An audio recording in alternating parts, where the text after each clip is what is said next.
get the secrets to my past is to get those Chaos Emeralds. Si je vous dis que ce personnage est cringy et edgy, premièrement, est-ce que vous savez ce que ces mots veulent dire? Et deuxièmement, si oui, comment les traduiriez-vous? Et ça, ce sont les questions auxquelles on va répondre aujourd'hui. Et bienvenue pour un petit Z-Off où je vais vous parler de deux mots. Pas parce qu'ils ont plein de sens et d'utilisation, mais pour le contraire. Ils sont tellement précis qu'ils sont compliqués à expliquer et à traduire en français.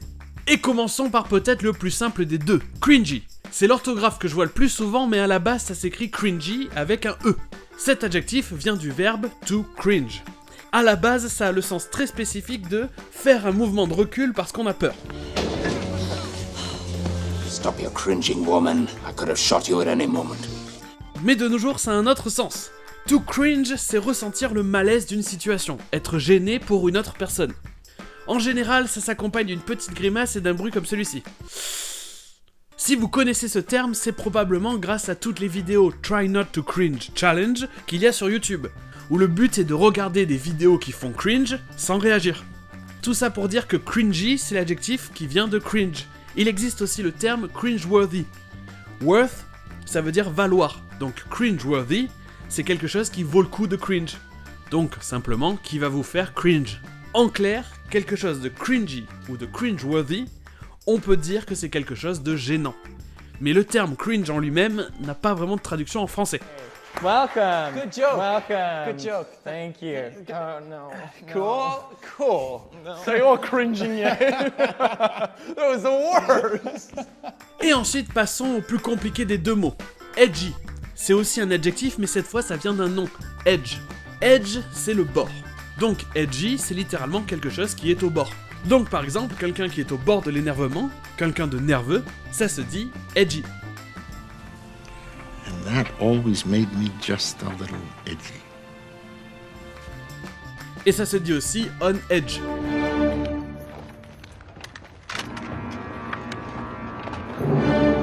Boys seem a little on edge, Mr. McPherson. Mais ce n'est pas le sens de edgy qui nous intéresse aujourd'hui. Là, on va s'intéresser à edgy dans le sens être au bord de ce qui est considéré normal ou acceptable en société. Comme par exemple un comique qui fait des blagues très limites, qui peuvent offenser certaines personnes. On dira que ce comique et ses blagues sont edgy. I wrote the perfect joke. Topical, edgy, funny. How crazy is it that we got a car debate going on in a city known for gridlock? Let's not talk politics in the office, okay? Et ça s'étend à tout ce qui est provocateur ou rebelle. Et là, le terme français qui correspond le mieux, c'est être subversif. Et je sais pas pour vous, mais j'utilise très rarement le terme subversif dans ma vie de tous les jours. Et le terme edgy a une nuance qui fait qu'il est un peu plus... comment dire? Edgy. Whoa, looks like our restaurant just got a lot edgier. Ok, sur internet, il existe un terme pour une personne qui veut être trop edgy, qui veut absolument montrer qu'elle est trop cool pour les personnes normales. Une personne qui ne respecte rien et qui dans sa tête est super dark et voit la société pour ce qu'elle est vraiment. On appelle ce genre de personne des edgelords, un seigneur de l'edge. Et si cette description vous est familière, c'est parce que c'est le terme le plus récent pour des trucs qui existaient déjà, comme les gothiques dans les années 90 ou encore emo dans les années 2000.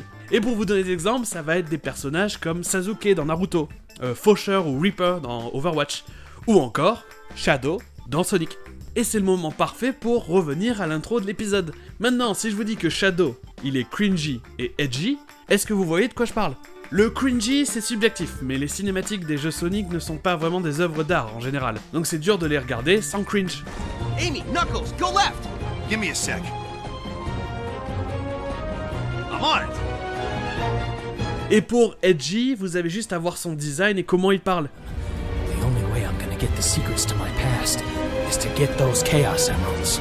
D'ailleurs, sans faire exprès pendant mes recherches, j'ai tapé sur YouTube Shadow the Hedgehog. C'est comme un hérisson, ce qui est censé être Shadow, un hedgehog, qui veut d'ailleurs dire littéralement un cochon de haie, hedgehog, mais sans le H. Donc ça donne moitié hedgehog, moitié edge. Pour vous dire à quel point tout le monde pense que Shadow est l'apogée du edgy, cette recherche m'a fait tomber sur plein de titres de vidéos avec ce jeu de mots. Et d'ailleurs, mon préféré est pas facile à dire, Edgy the Edge Hedge. C'est génial. Donc pour en revenir à cringe et edgy, comment les traduirez-vous? Pour cringy, on pourrait dire gênant, Et pour edgy, est-ce que ça serait dark ou alors qui veut être trop cool? No, that's not what I mean. His personality. He's edgy. Et voilà pour ce Z-Off sur cringy et edgy. Dites-moi dans les commentaires si vous avez déjà croisé ces mots et dans quelle situation. Et sur ce, je vous dis à la semaine prochaine!